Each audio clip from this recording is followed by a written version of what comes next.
Literally, as I was coming here, we were notified that there were shots fired at our Dallas field office. Right now, preliminary information is a possible sniper. We have 3 individuals that are down at this time. We're not sure on their condition. They've been taken to the hospital. We're hearing some reports that the shooter may be down from the Texas Department of Public Safety. The scene's secure.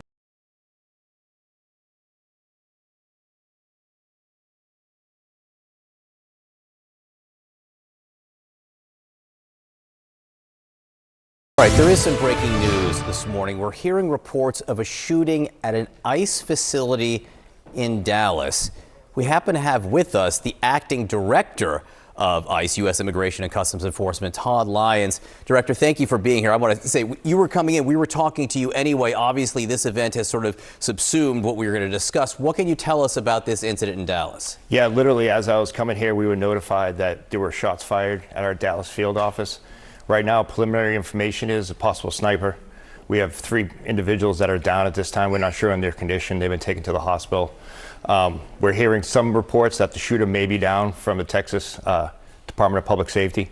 The scene's secure. You know, obviously right now, my hearts and prayers are going out to my officers and agents. That's my biggest concern, and as well as everyone in that area. But this just shows the violence that's being increased against ICE officers and agents. This is the second time now we've had a shooting at one of our facilities in the Dallas area, and really, it's just a sad time that we have to worry about violence against law enforcement. So you're hearing, the reports you're hearing at this point are coming from inside your offices in Dallas at ICE. You're hearing directly from them? Yeah, we're hearing directly from the leadership on the ground there. The building is on lockdown, building secure. Initial reports are that our offices are accounted for, but there are 3 individuals that are shot. Are the 3 individuals ICE employees? We're still working on that right now. Obviously, it's really chaotic. Dallas Police Department's been great. They're on scene. It's a large police presence there right now. You know, it could be employees, it could be civilians that were visiting facility, it could be detainees. At this point, we're still working through that. We do know that 3 have definitely been shot. They're en route to the hospital right now. We had great support from locals on the ground that are helping us look for the active shooter. Like I said, right before I just walked on set, I got word that the shooter is down from a self-inflicted gunshot wound. Okay, so it may not be an active shooter situation anymore. You said a possible sniper. Did this individual get inside the facility or were all the shots outside? From a preliminary reports, it looks like shots came from outside. And the victims, into our secure facility. And the victims were also outside, or were the victims inside? Inside our Sally Port area where we have our secure detainee location, inside that location. But again, everything's still coming in so fast. It's just been a morning. Look, and I appreciate you giving us the details you have. It's an unusual situation here. We're getting preliminary reports that we had not yet been able to confirm. We have the acting director of ICE here telling us that you are getting these reports directly. And you mentioned the threats that you feel are being directed toward your agents. Talk to me about that. What's the environment in general? You know, I've never seen anything like this in my law enforcement career. I've never seen threats on law enforcement, specifically ICE, increase the way it is. You know, we're up over 1,000% assaults on officers right now.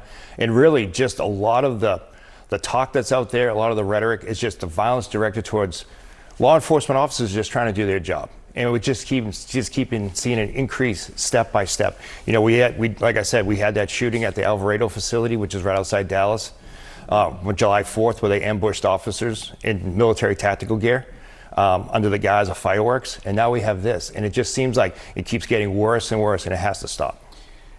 You've launched a large recruitment effort. There are ads airing in a lot of different places. To what extent have you found that the atmosphere is affecting your recruitment efforts? You know, you would think that it would affect it, but it hasn't. We have over 157,000 applicants. It just keeps going up.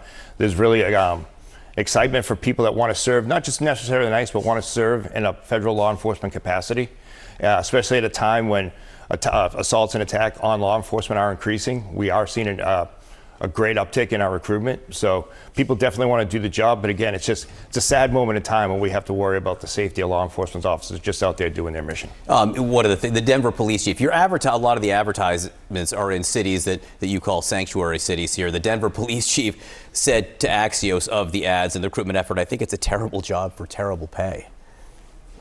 That's his opinion. I can tell you that it's a noble profession. It's a great organization. We do a great public safety mission. And I'm proud of the work the men and women of ICE do. And I've heard you talk about some of the violence in the rhetoric, particularly you've mentioned what you call sanctuary cities. But again, this is Texas, this is Dallas right now, right, which to my knowledge isn't what you would call a sanctuary city. And there is still allegedly, or now you're confirming, violence there. Right. Yeah, it's a sad state for law enforcement, but it's not going to deter our mission. And again, my main focus today is just making sure the men and women of ICE in Dallas are safe and making sure that all across the country we're taking precautions to keep our staff safe. Okay. Well, Acting Director Todd Lyons, like I said, we had anticipated a much different discussion, but given the ongoing situation, we'll let you get back on the phone and handle this and talk to your people. Obviously, let us know when you get more details, but to confirm the details you have, 3 people shot on the way to the hospital. The shooter, you believe, down from a self-inflicted gunshot wound. Yes, that's what we have now. Director Todd Lyons, thank you for your time this morning. Thank you. I do appreciate it. Sarah. All right.